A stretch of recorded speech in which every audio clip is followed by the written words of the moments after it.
Hey guys, and welcome back to more Magic the Gathering lore. Now, it's starting to get into the spooky season, and most of you already know how much I love Halloween. So today will mark the beginning of a little series I like to call 13 Nights of Magic. If you're new to the channel, well, then welcome. All you need to know about the 13 Nights of Magic is that it'll be a 13 episode long series in which I cover the stories of some of MTG's most scary and evil figures. Each video will also include a special giveaway, usually a card corresponding with the subject of that video. To enter for your chance to win any card in the series, just do the usual subscribing to the channel, commenting on the videos, and sharing that I request from all my other giveaways. Winners will be announced at the end of the series. I hope you all have a wonderfully spooky and magical Halloween season, and welcome to the 13 Nights of Magic! To launch this scary series, let's look at one of Magic's most dreadful characters, the Lord of Necromancers, Lim-Dul. Before he started raising the dead and cursing his enemies, Lim-Dul was nothing more than a foot soldier in the armies of Kjeld on the plane of Dominaria. His story begins when he and the rest of his regiment were sent out to deal with a quote, band of weak goblins pillaging the area. But their reports had been mishandled, and the truth was that these weaklings were in fact well armed and in prime fighting condition. As his friends were slaughtered, Lim-Dul ran for the hills, finding himself trapped in the midst of a powerful blizzard and nearly dying himself. He was fortunate enough to stumble upon the ruins of a grand citadel, once known as the Conclave of Mages, discovering an ancient and powerful ring, much like another character from a work of fantasy. Anyway, this ring once belonged to Marsil the Pretender, a power-hungry wizard who imbued his life force into the ring itself, hoping to continue his eternal and dark pursuit for strength. Come on, a ring imbued with an evil soul, really? Of course, as it turns out, the evil ring granted Lim-Dul amazing powers, especially those of necromancy. He survived the blizzard and would go on to terrorize Dominaria during the Ice Age. As two armies fought each other all around him, Lim-Dul constructed himself a strong keep and rose an army of his own, an army of undead. Although powerful, Lim-Dul was no master tactician, and soon he had outsiders influencing his very motives. One in particular was a Planeswalker known as Lethrak the Nightwalker. Now, Lethrak was one evil Planeswalker, looking more like a ghost than anything physical. He, like Lim-Dul, were stuck on the Shard, which was a collection of 12 planes removed from the rest of the multiverse, Dominaria being one of them, and of course he sought to escape.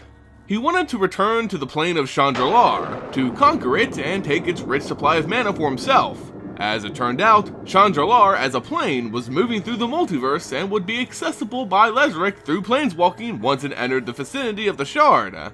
Of course, conquering a plane takes a lot of manpower, and Lethrak couldn't do it alone. That's where Lim-Dul came into play. As a part of his scheme, the powerful Planeswalker imbued Lim-Dul with even more power, hoping that his risen army would assist him in the invasion of Chandralar. But Lethrak wasn't the only one trying to control Lim-Dul. The ring, which originally granted him his powers, was warping him as well. The spirit living within wanted to take revenge on the last remaining survivor who had caused his original death, and thus Lim-Dul was blinded by visions of death, destruction, and war. As the two armies battled each other during the duration of the Ice Age, completely oblivious to the threat of the Necromancer, Lim-Dul rallied his undead. Leaving a path of ruin in his wake, the people of Dominaria began to see the true threat emerging. This personal vendetta against a single man would prove to be the end of them all.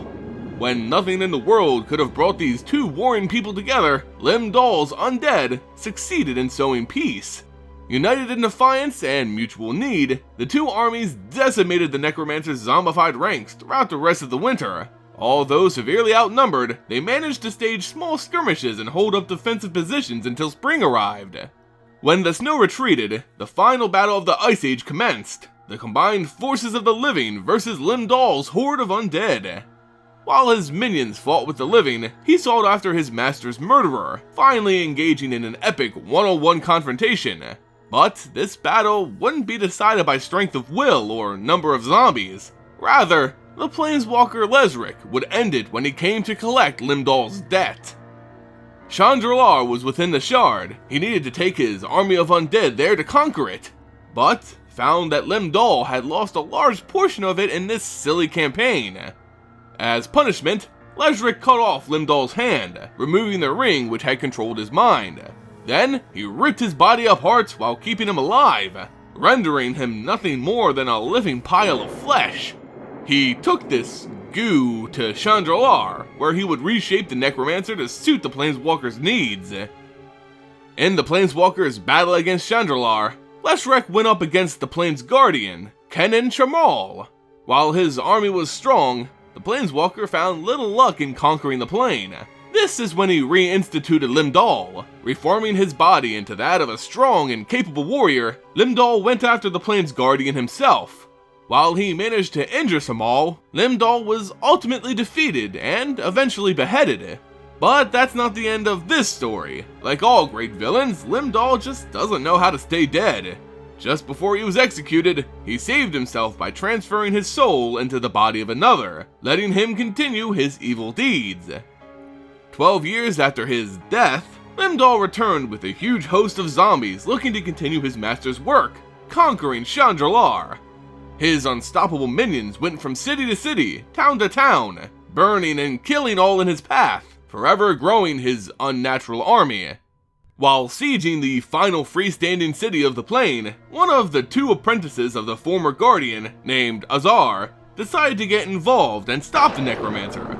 Taking a powerful scroll designed to trap Lim-Dul's soul inside his body, Azar was countered by the powerful mage and his body was taken control of instead. His terror wouldn't be allowed when he arose for this, third time now? Finally, an organized resistance formed from 5 powerful guilds on Chandralar, and they stood against his powerful black magic. In the wake of the Wizards' War, Lim-Dul was finally defeated. The last Guardian of Chandralar removed his soul and stored it within a powerful artifact, forever hidden away from memory. Eventually, even that artifact would be destroyed, although nothing is known of the fate of Lim-Dul's soul. Perhaps he remains on Chandralar, looking to continue his war and conquer the plane. Perhaps he's truly gone and the multiverse can rest easy. Or maybe we'll never know for certain.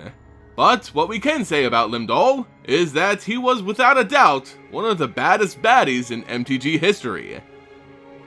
And that's gonna do it for this episode of 13 Nights of Magic. And now, you can enter for your chance to win a copy of Lim-Dul the Necromancer from Time Spiral. All you have to do is be a subscriber to the channel, leave a comment on this video, and share it with your friends.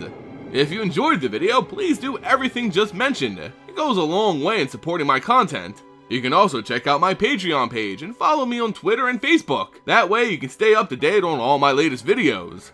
As always guys, thanks so much for watching and I'll see you next time.